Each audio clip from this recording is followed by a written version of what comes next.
आप जितना अपने बारे में खुद जानते हैं उससे ज्यादा फेसबुक और इंस्टाग्राम आपके बारे में जानता है। यदि आपने फोन में एप्लीकेशन इंस्टॉल कर ली तो वो जानता है। अब सवाल ये उठता है कि इसको हमारे फायदे के लिए कैसे इस्तेमाल किया जाए और हमारा नुकसान क्या हो सकता है।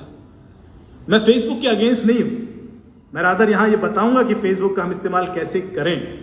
फेसबुक का मना करने नहीं आया मैं, लेकिन इसलिए मैं थोड़ी सी बुराई गूगल की भी करूंगा। गूगल इससे 10 गुना ज्यादा डेटा लेता है। आपने यदि गूगल का डेटा देखना है तो आपने क्या करना है, सिर्फ यहां टाइप कर देना है google.com/dashboard और वो ईमेल जो आपके फोन में है, यदि यही लैपटॉप में है तो आपके फोन का सारा डेटा मैं यहां देख सकता हूं।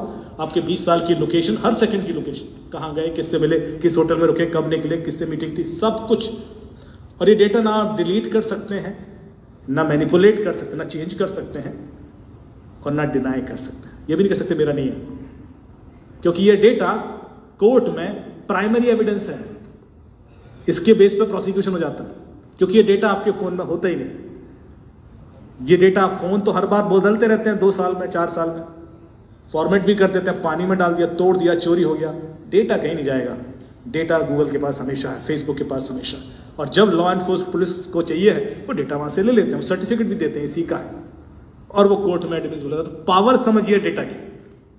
आप कितना भी कोशिश कर लें, आप देखिए गूगल को क्या पता है, सारी ईमेल, सारे यूट्यूब पे आपने कब क्या देखा, छुप के देखा, खुल के देखा, सब पता है उसको, क्योंकि इनकॉग्निटो मोड में जाओगे तो वो अलग दिख जाता है। ड्राइव्स, कैलेंडर, इवेंट्स, कितनी एप्लीकेशन आज तक आपने इंस्टॉल किया, आपके सारे पासवर्ड, कॉन्टैक्ट्स, जो कुछ भी कर रहे हो बेसिकली इट्स रिकॉर्डेड। और मैं आपको अपने पिछले कई सालों की लोकेशन दिखा देता हूं। ये मेरी लोकेशन है जो जहां जहां मैं गया पिछले 20 सालों में।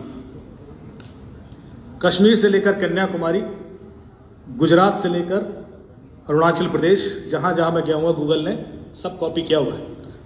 और इंडिया से बाहर Japan, Malaysia, Singapore, Saudi Arabia, Oman, Azerbaijan, Turkmenistan, Sweden, Norway, Denmark, UK, Ireland, US, जहां जहां भी मैं गया। अब मैं एक डेट सेलेक्ट कर लूं यहां पर कि 17 मई 2019 को मैं कहां था। ऐसी आज से कितने साल पहले की, 6-7 साल पहले। गूगल कह रहा है कि आप कोपेनहेगन में थे, डेनमार्क में। अच्छा, किस होटल में रुका था? ये है केविन सिटी होटल में आप रुके थे, जबकि मैंने भाग्य नहीं बताया उसको कभी कि मैं केविन सिटी में रुका हूं।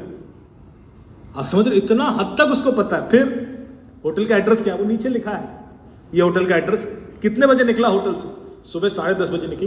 कहां गया मैं? आप भारतीय दूतावास गए, कितना देर लगा? 19 मिनट लगा। कितनी दूर था?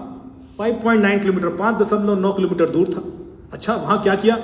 वहां जाके 10:49 पर पहुंचे, 1:31 तक वहां था। वहां जो भारतीय राजदूत हैं अजीत गुप्ते जी, उन्होंने मुझे बुलाया था अपने स्टाफ ऑफिसर्स को ट्रेन करने में। 1.5 घंटे वहां था, उसके बाद निकला।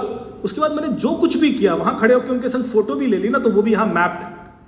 मुझे परमिशन नहीं है कि वो फोटोज दिखाऊं, लेकिन किसी की भी ऐसी डिटेल्स गूगल के पास पड़ी हुई।